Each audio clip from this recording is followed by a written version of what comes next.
Presented by That Time I Got Reincarnated in the Same World as an Anime Podcaster, this is Shonen Jumping the Gun, the show where we set our sights on the first chapter of a manga and decide if it's a misfire or a bullseye.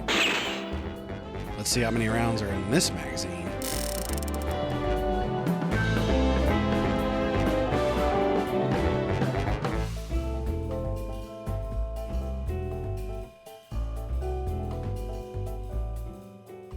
On today's episode, the case where I followed the freezing lady and she doted on me like crazy.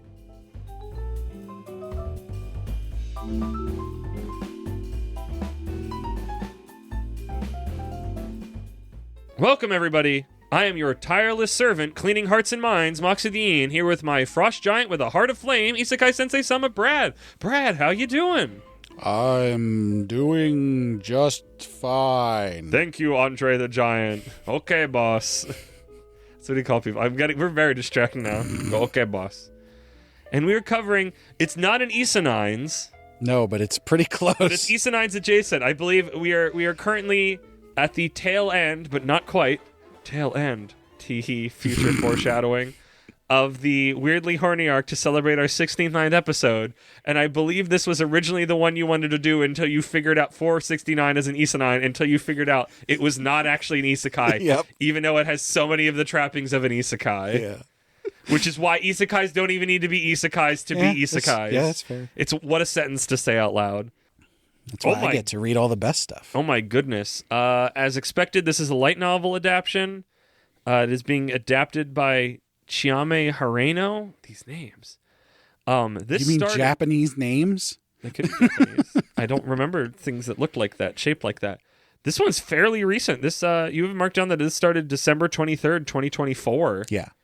I have actually only read 5 chapters of this. Okay. Even though there's apparently 11 out. So your notes say 11. Do you want to, because you wrote it down in normal Isanines fashion, attempt to say the Japanese words? I'll do it. Okay. As penance for every time I say a Japanese name and look to you as, like, please help me, and you go, no, like Rorschach.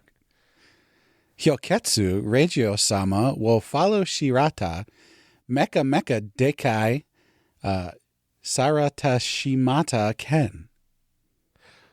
Is it just the word follow in there? Yeah. And what the fuck's Mecha Mecha? I don't know. Is that just some sort of, like, play on words about... I don't know. We need Ben. I don't know. But yeah, this one's pretty new. Obviously, from the end of 2024. So, but we'll get into it. We'll get into it after my patented Mach Speed manga Moxie summary. We find ourselves peeking in on a scene many are familiar with. It's a party with many nobles in attendance.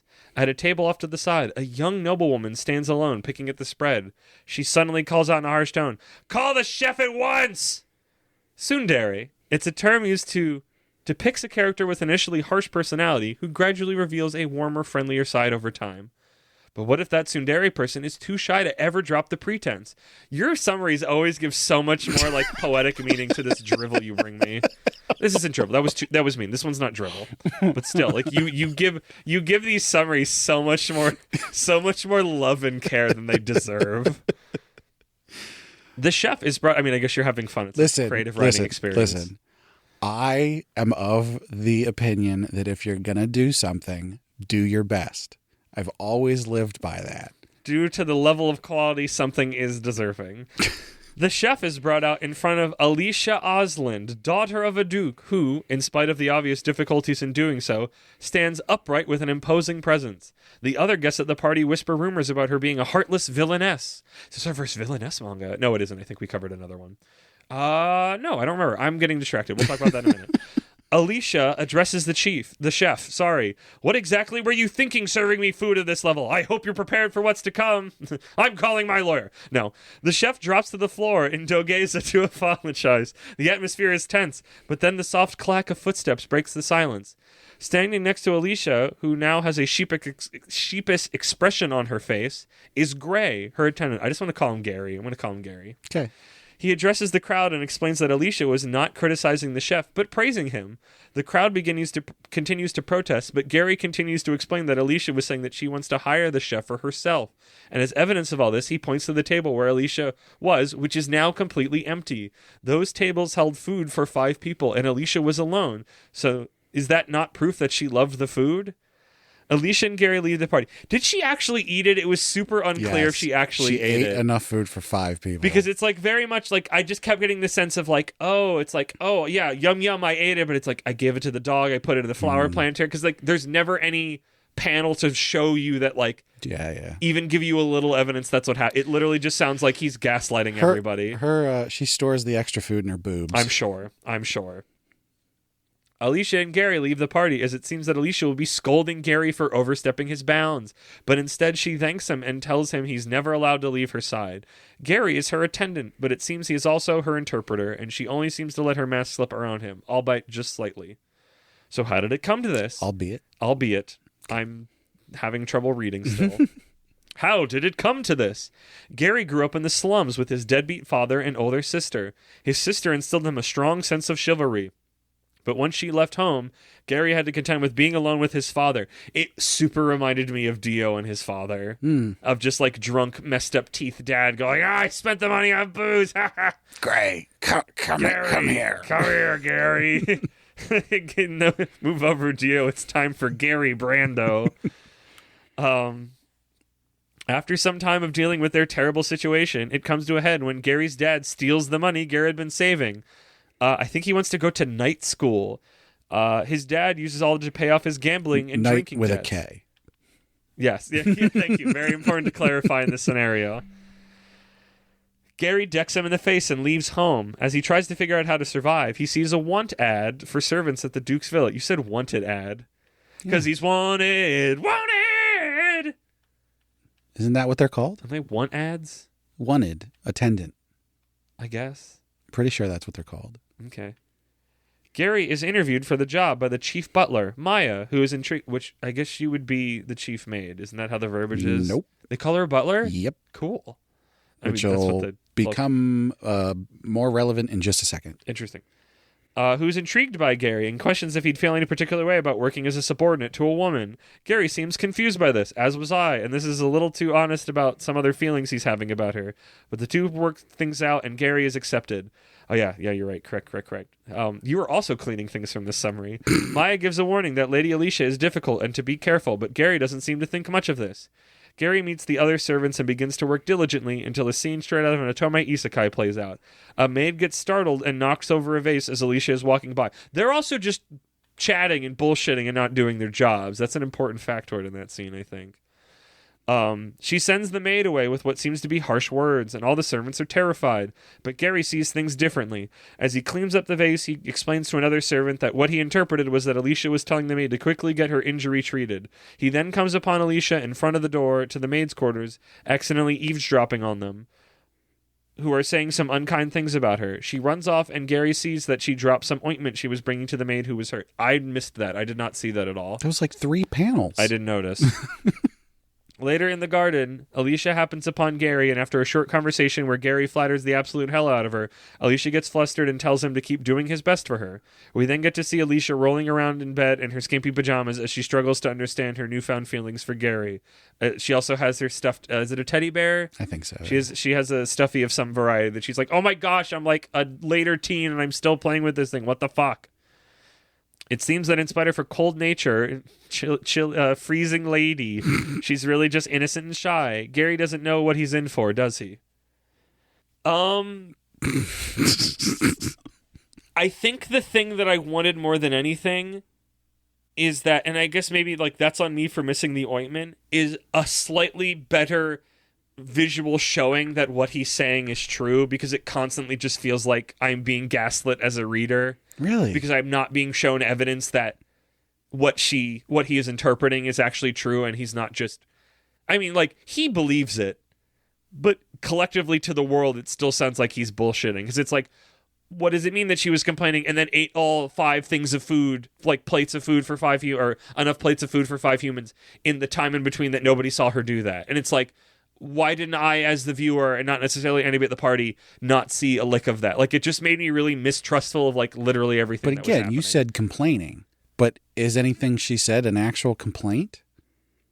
I mean, she's yelling and being kind of a Karen about things. But, like, the moment where it's like, well, she actually means well, and she means these things. Like, A, she never apologizes, and B, we never see the evidence that shows in those moments. Admittedly, like I said, I missed the ointment, but it just constantly feels like this guy is standing for this woman who's kind of a bitch. I know that's not what's happening, but that's what it feels like is happening when I read it. I didn't get enough confirmation that's like, that's her inner monologue of like, no, she did mean that. I only get that through his voice and her going, oh my gosh, thank you.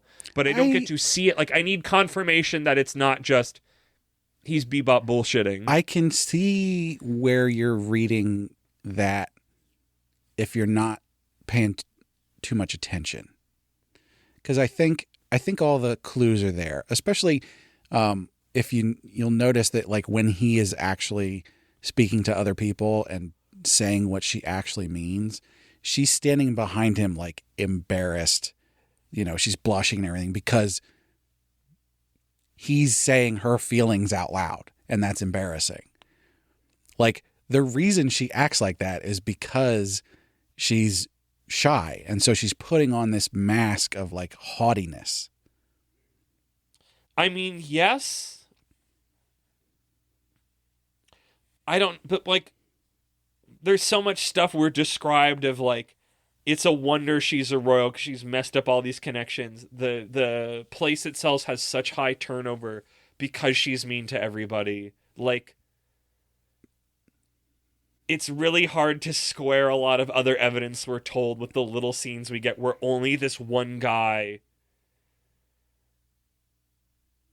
just sort of bullshits like a bunch of extra stuff from short lines. You should also go back to that scene with Maya where she's like, she's difficult to work with. She doesn't say she's abusive, she's bad, or anything. She's like, she's difficult. Yeah, because she wants to remain employed. Well, she's not in front of her boss at that point. She's telling this person, do you think you can actually deal with it? Also, I don't think you would want to say there's difficulties, but I don't think you sell a workplace as hell. I think you just serve it as there's challenges involved. I'm digging too deep. Like, obviously, like, I'm trying not to, like, I'm in the red via what I saw and what I felt. I think conceptually, I think this concept is good. I just think in the execution, it didn't flow with me, really. I get where you're coming from. I didn't have that problem. I don't know if that's because I've read things like this before. I think I also just think your reading of Otome Isekais means your experience in these place settings is a lot more in how they flow. And you just put up with stuff like that more in these things, I guess. I don't know. But I didn't feel like I missed anything. Like, it all felt... Not missed. I guess I'm saying missed. I just, like, I would have wanted to see a thing of, like, here's a cute little shot out of the corner of, like, her eating from the plates or something. Like, just something that made me actually believe... There is only one shot of her about to put something in her mouth. Because it's like later, it's like when she's berating him and he's like, well, you remembered my name and my face. If you didn't care about us, you wouldn't have done that.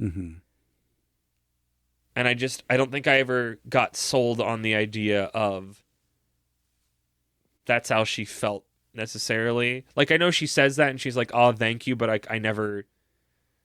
feel like it never got communicated to me in a way that I believed it. And the stuff with the maid doesn't just sound like he's standing really hard. That was the big one of, like, putting it right in your face. And that's the one I missed. Yeah. Now, there was one part of that which was confusing to me, which was Alicia. Is it Alicia? Is it? We were talking about Alice earlier. Yeah, I know. Alicia. Yeah, this is Alicia. It seemed like she was the one who caused the maid to bump into the vase in the first place. Yeah. I think what actually happened was the maid was going to bump into the vase, and she was like, hey, watch out. And then she bumped into the vase anyway. Okay.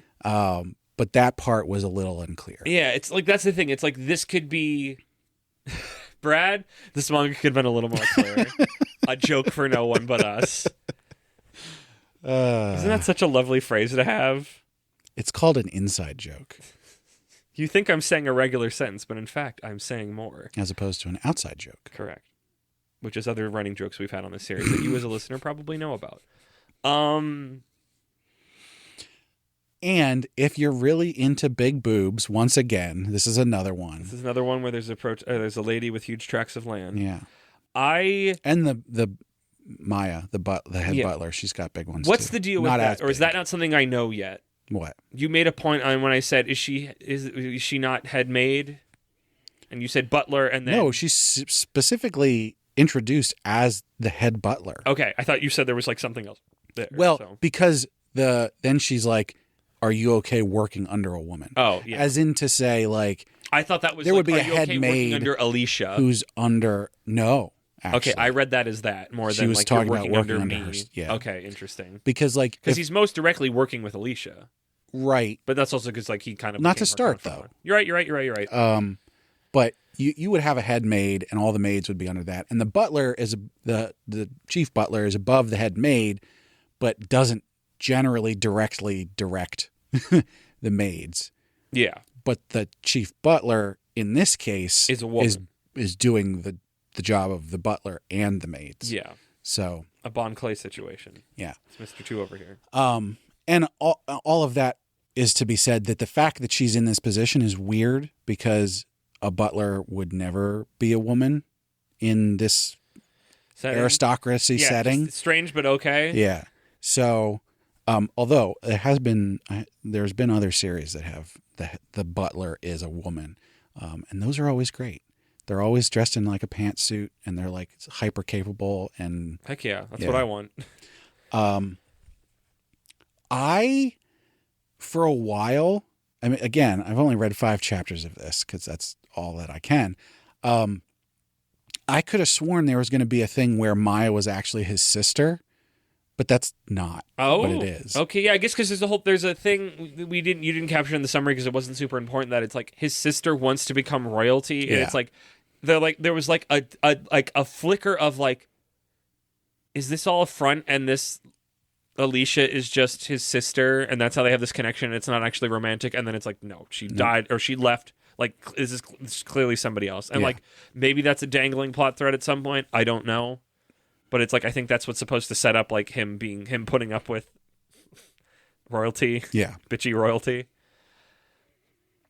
I feel like there's cards on the table, I guess. I don't like the concept of I'll be your Obama rage translator as it's funny, but as actually building a relationship, it's like it's supposed to be genuine. I didn't like it like that because it just like I said, I just constantly felt like I was being gaslit about what the scenario, what was going on between what I was seeing and what I was being told, and it never felt like. And like I've seen that happen in other manga where it's like, oh, it was a misunderstandings is such I mean, not even just manga, a comic thing in general.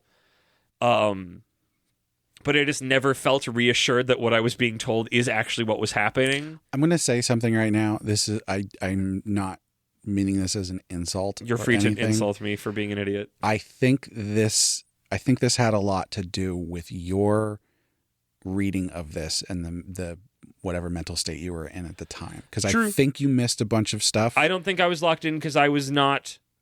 I was reading this at my desktop and not my tablet because I thought Manga Dex wasn't working on my tablet, and then it just wasn't working anywhere because it was slow. And I don't... So that might have been on me. I was in a little bit of a rush, so that might be... I will take that egg. It's not one that's for you, so I don't begrudge you of that. No, but you're telling me, especially the ointment thing where I feel like I missed it. Like, I'm not coming at it with like... This isn't like the other Isenine we just did where I have an axe to grind from like a general emotional moral standpoint. I just feel like this was one where it's just like, I see what it's doing. I'm not against it, but I didn't get what I needed to feel like I could emotionally settle into what was being done. Yeah. And maybe that's just on me. And like I said, I was in a little bit of a hurry. I was reading at my desktop and not my tablet. So I wasn't as like focused on it. This is why I like reading manga on my tablet, because like I'm in my room. There's no other monitors to look at. There's nothing to juggle. I'm just focused. So, like, honestly, I would reread it just to know about it, to be sure, to give it more of the benefit of the doubt. but I still don't feel like I got the emotional reassurance I needed of the confirmation between what I was being told and the reality I was being shown. And I'm like super sensitive to that in life, where it's just like somebody tells me something and it's like, that does not match the experience that I have. And I'm like kind of super sensitive to stuff like that, where it's like, are you crazy or am I crazy? And that's sort of the joke, really, is that all of these people are experiencing these interactions with her as these like, it's harsh and everything because of the words that she's using. Yeah. But Gray is, paying more attention to her. Yeah, he's and going. He's seeing the thing, but I think it also does not help in that scenario to me that like he's such a stan about it. Well, and so let's be clear, he's literally he's a cardboard cutout. Yeah, but that doesn't help. It's not bad. In this case, it's not bad. It just doesn't help the particular experience I had with it. I think if I could take these pieces and make something that was more up my particular alley, it's not that he was, as I said before, the Obama rage translator. It's just that he's poor. He comes in here.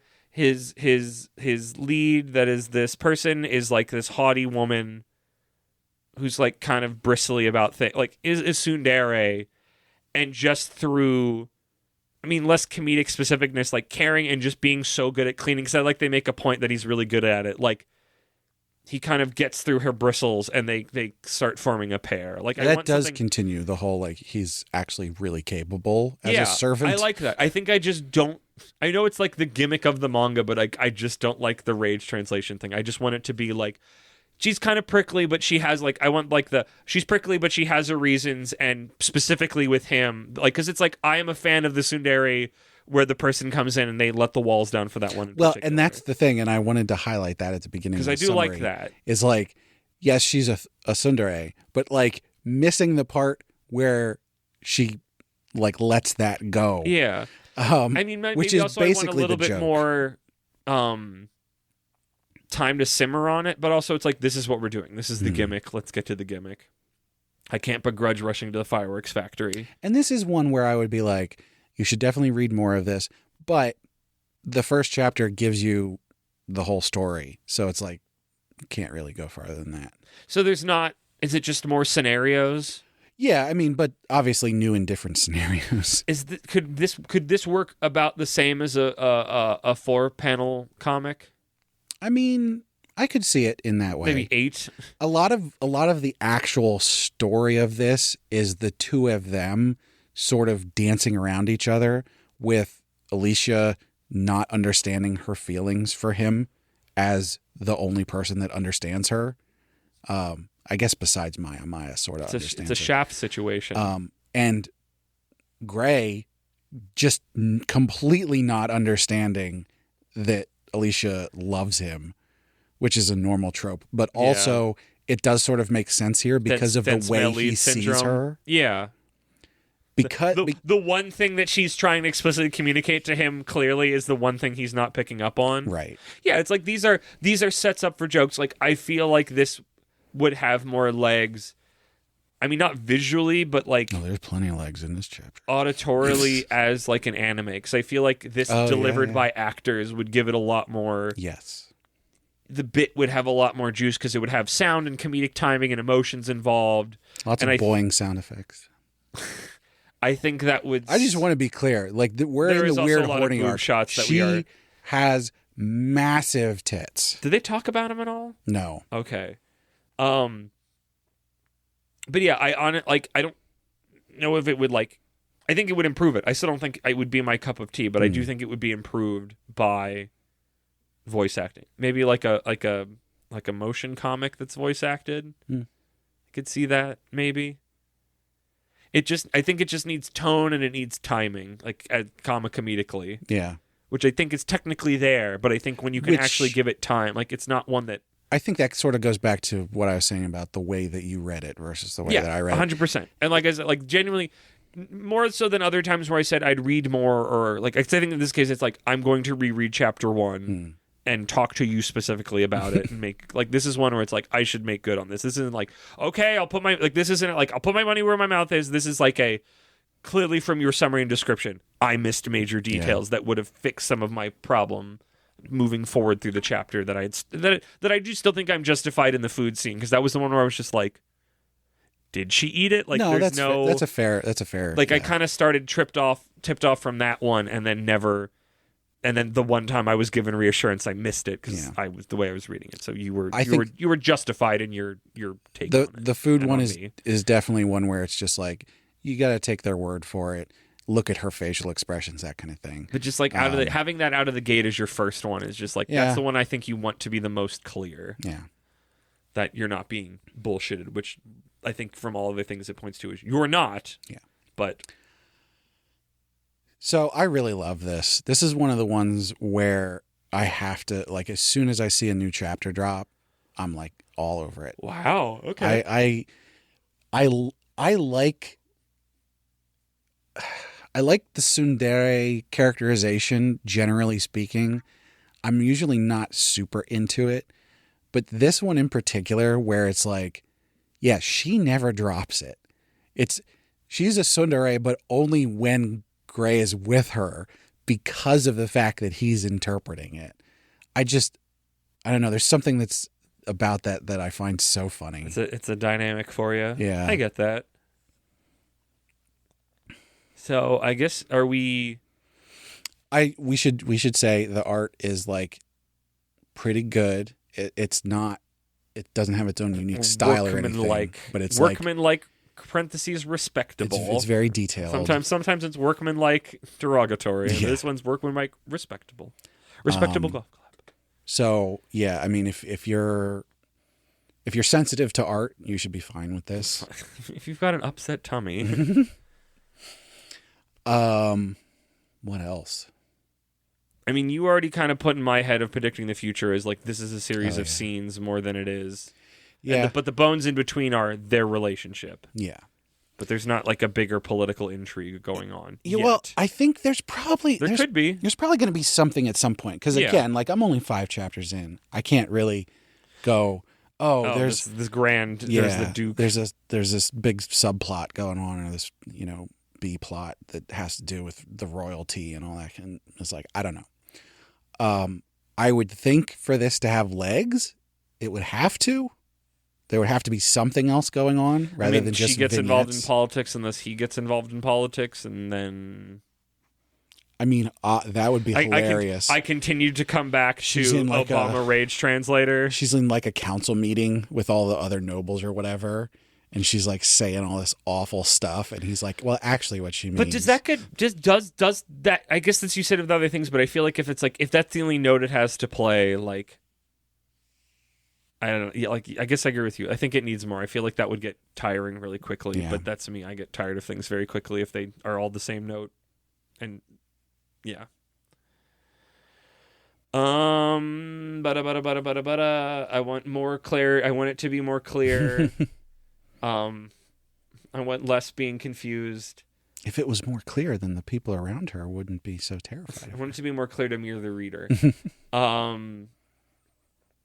I would add, honestly, just because of the setting and everything, political intrigue, maybe siblings. Yeah. I like the other. I mean, you can meet all the staff. She might have siblings. I do like the butler. The butler that works with the main guy. I dug him. Oh yeah, I mean, he's just another servant. Yeah, but he was cool. I liked him. I liked his hair. I think they're in like the villa in the capital or whatever, and like. The rest of her family isn't there with her, which also is sort of why the whole thing about like, the churn of servants. But all the more reason why in some future chapter, like meeting them or getting correspondence and either going, oh, this is where you get it from, or oh my gosh, they're nothing like there's more comedic, admittedly somewhat. I hope it's her dad. I hope the Duke is like that. Where everybody's like, oh, he's so big, grand, and imposing, and everything. You just want him to be. And Gray's like, oh, you just wanted some tea and cookies. You just want him to be. He's just king. He's just king for One Punch Man. Yeah, he looks so much more imposing, but he's actually never. Like, I guess like these are gags that it's like I enjoy them, but it's like, okay, we've done it once or twice. Like, you need something else to move on. But in that moment, that's why One Punch Man jumped the shark. Yeah, One Punch Man jumped the shark by having more, trying to do not ending. One Punch Man messed up by not being over. Well, because they ran out of that joke to do, And they were like, let's Should've just been done. make it a real superhero Should have comic. been done. And it's like, Should have what? been done. What? So What? maybe No. that's what this. Maybe this should be short run, or it should figure out what it's going to do and Yeah. mean it, and not just fiddle. And I'd be fine with that. If this ended up at only 40 some chapters, That's I'd respectable. be fine with that. Yeah. They smooch. It's very. She says, "I love you" very clearly, and he finally gets it, and they smooch, and you finish. Good for him. Yeah. Goodness. In conclusion, what are your thoughts, your thinky thinks, and your feely feels? I'm gonna. I'm gonna go with a middle again. I think this is a middle between good and great. Because once again, like just the subject matter and what this is and everything, I don't think I can quite go to great. Yeah. But I think all the technical stuff is there that elevates it. So it's a bit above good in a technical sense. Someday, I will, maybe in the shit arc, I will break that wall inside of you that makes you think technical features is what makes art good. Or art, yeah, I guess like immeasurably good. Someday I will attempt to break that wall inside of you, and I don't think I'm going to put a dent in it, but I'm going to try. Okay. Because your continued insistence that good technical skills make good art, and that those are directly connected and not just sometimes correlated. I think is a fool's thought. There's is somebody who does not understand how art works.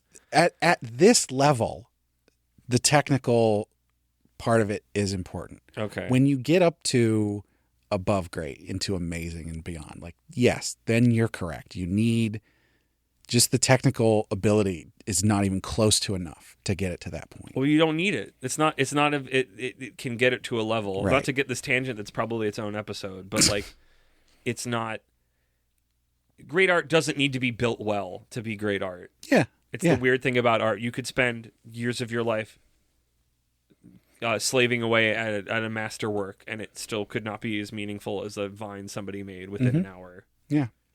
And that's just how art works. Totally. Yeah. Okay. We're on the same page with that. Okay. I'm just saying at this level. Sure. So wait, you said your thinky thoughts. Mm-hmm. What's your feely feels? Good to great or great, I'm assuming. This is my shit. Yeah. This is amazing. Goodness, you are. I'm sorry. We are so like. This is I'm literally still so surprised when we have all these like emotionally deep conversations and we see them on the level, and then we get to these things where you're like, I'm having a great time. I'm like, this is the most generic drivel. Not drivel. Drivel's being mean. I don't think this is generic. This isn't drivel. I do find this very generic and by the numbers. Really? And the fact that you come through with amazing boggles my brain. Generic. What is this doing that's not being done in other things? How many times has this story been told in different forms? I don't think I've ever read anything like this. There are parts of it that have little pieces here and there of other things, but like I see no flash of purpose. And maybe that's because we're getting it through the lens of it was a light novel and now it's a manga. So the author is not at the helm, so to speak. I feel like... But like this isn't... There's nothing... This is some nice little path, or whatever the heck the word is there that I need. I feel like this is distilling down the comedy of a tsundere into its most basic form and presenting that story. Counter-argument. Where normally a tsundere is part of a larger thing. Counter-argument. The most perfect tsundere joke that's ever been is in Undertale when you interact with the cactus and it says, a cactus, the tsundere of plants. And that's the best tsundere joke ever. End of story. Okay.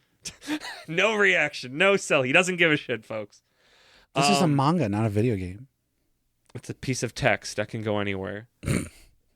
Is there a manga? There's got to be a manga adaptation of Undertale, right? I mean, a doujinshi, probably. Probably.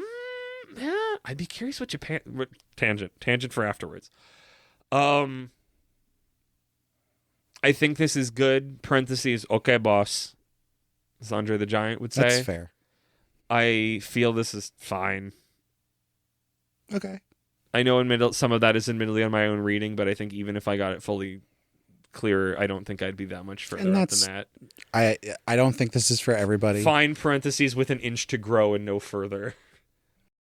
It's funny when we do all these, it's like a lot of what we cover is like, we're like, this is for everybody. Moxie likes it. Brad likes it. It's for everybody. And then we cover this stuff, and I'm like, this is only for specific people. Yeah, you. I know other people read and enjoy it, I'm sure. One day, despite me constantly yelling all the time about the things that I like and I don't like, you will find something that makes my brain tick. And it's still wild to me you haven't found it. And you keep missing the memo. No, I can find stuff that you'll like. It's just none of what I already have. Okay. I respect that. Because that's what it is. I've been combing through my stuff. I feel like if I tried to find something you would like, you'd already have been reading it. Yeah.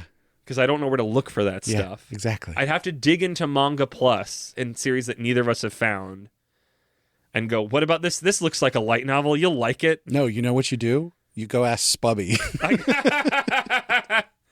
That'll be too good. We'll both like it. I need something that's not for me, but is for you. I need to find in the vein of the Spubby things, will have that. In the vein of the things that I love that you don't. We need to find something that's the opposite, like these Isenine ones, where it's something you really enjoy, and I'm just like, no. For anybody who doesn't know, on the Shonen Flop Discord, they have a channel called Out of Context Panels, where people just take screenshots or a picture of, the manga that they're reading. Out of context panels, almost like the name would tell you what it was. And it's, most of the time, it's like funny stuff, because it's like somebody saying this one-off line out of context. Out of context makes no sense. It's hilarious. So many times, Spubby will post something in there, and I'm like, I know what that's from. Oh my goodness! We're on the same wavelength. You've got some stuff going on, but they've suggested us some stuff that we've enjoyed in the past. Did they just suggest Dead Account? Mm-hmm. I feel like I heard their name recently with our own voices telling me in my headphones. Would you buy this? I think the answer is yes. This one's tough for me because I don't know that this is, again, like, to reach the level of I would want this in my home, there's a certain level of, like, both intellectual quality as well as story quality that I want out of something. You called this manga amazing and said it was your shit. I know. How is that not buy-worthy? I would pay money for this, but I don't think I would want it physically. Okay, I can respect. That's a distinction that I wanted to make. Yeah. Okay. Which, yeah, no. It's a different thing. Valid.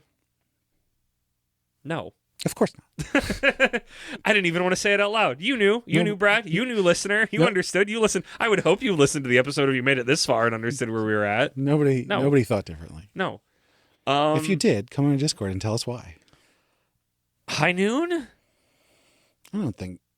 I mean, we're obviously far apart on our feelings, but I'm not as our like thoughts my rage more comes from the general concept of the things that you like compared to what I like more than the like this like again. It's good, boss. It's so good, boss. Okay, boss. Like, if it's your thing and your flavor, like, I get it. And listen, I think it's very important to be able to differentiate between something that is just objectively bad versus something that you think is bad because it's not for you.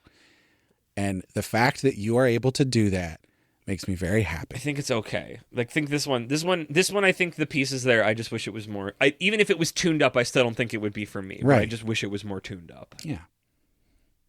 Yes. And I think that's fine. That's my positive thing. I say you don't need to say a negative thing. I'm doing that just for you. My negative thing is I'm not a tit guy. I thought you were gonna say those tits are too big. Actually, well, yeah, they are. She's pissed all the time because her fucking back hurts. Yeah, right. Her organs are all fucked up. Yeah, that first hero shot at the Did you say hero shot? Yeah. That's the phrase for it. It's just really. I haven't thought about that phrase outside of like fucking Overwatch or hero shooters, but it's like, yeah, that's what that is. Yeah. I guess Avengers movies. And she's like standing straight up, and it's just like she's not standing straight. How do you hold those? How much can you bench press, lady? Jeez. But yeah, I guess with all that, we are at the end. Enjoy after this one more denouement episode. What is it? The tail end of the Weirdly Horny arc. We'll see them. But is that a hint? Ooh, foreshadowing. Brad, hit me with them plugs. Well, as always, we want to thank Sugoi Mart for partnering with us. Sugoi Mart's a retailer of Japanese snacks, drinks, toys, and merch. All kinds of cool stuff you can't get outside Japan. Our listeners can click the link in the description or use code APR15 at checkout to get 15% off their first order. We want to hear from you, so head over to our website, animepodcasterreincarnation.com, where you can find links to all our socials. Come chat with us on the Discord, which is where it's the best place to talk with us. But also don't forget to check out our Patreon. Our patrons get perks like bonus episodes, getting to vote on what we cover on heroin addiction, and getting the high-quality stereo version of the podcast early. And, of course, we need to shout out our patrons. So first and foremost, at our noble tier, we have our marquee, Sir Cake Dwarf. Do, do, do, do, do, do, do, do. Our reincarnator tier, we've got Moon. Broken him. Last but not least, our commoner tier, we've got Last Man on Earth and Rena. Thank you so much to all our patrons. Thank you, Brad, for putting up with that. Thank you, our patrons. Thank you, everybody, for listening. Make sure you listen to all the podcasts on our feed. And, oh my gosh, I am so done with all these manga. I cannot stand a Lever Light novel. I'm not recording any more of these. Ah! What Moxie actually means is that this is not for them. They didn't enjoy this, but they can see the merits of it. And for other people, it should be fine. Thanks. Toss in a bit how I still respect them.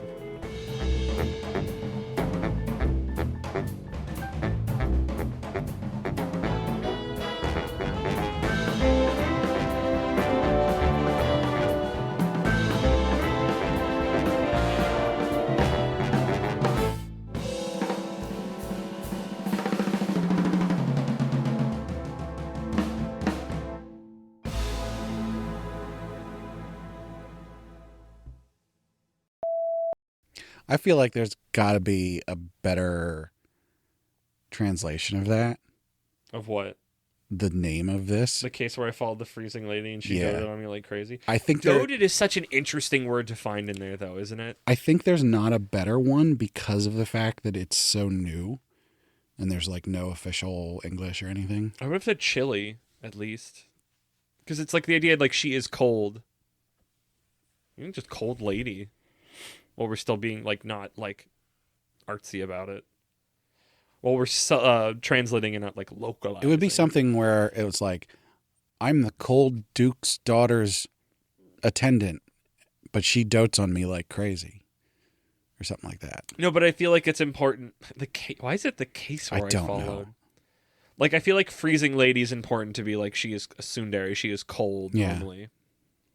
She's not cold. She's hot. She's bristly. She talks shit all the time. On today's episode, the case where I followed the freezing lady and she doted on me like crazy. Are you doing it or am I doing it? I figured I'd do it since I brought it. Okay. I respect that. Not an Issa 9, but... Not an Issa 9. Do you mind if I do one just for fun? This is Issa 9 adjacent. Yes. Yeah, go for it. I always feel like the light novels don't need a preamble line because they are themselves the preamble line. Hubba hubba. Okay, I need to like talk with you first to do this one. I feel like I want to do you have to be my rage translator on this one, but I'm trying to figure out what the bit is. Brad, I'm so fucking done with this goddamn manga. It's so awful. It's like the worst thing I ever read. Do you just want to straight up do the gaslight version of it? Well, what Moxie means is that this isn't really for them, and yeah, okay, but it's good enough, and there's some funny bits in it. Okay. And then it cuts to the credits. The credits? The credit music. Oh, even though I know the credits have already happened at this point. Fucking the Magda music continues to remain so perfect. Like, this is where I can't, like, I mean, also, we've been using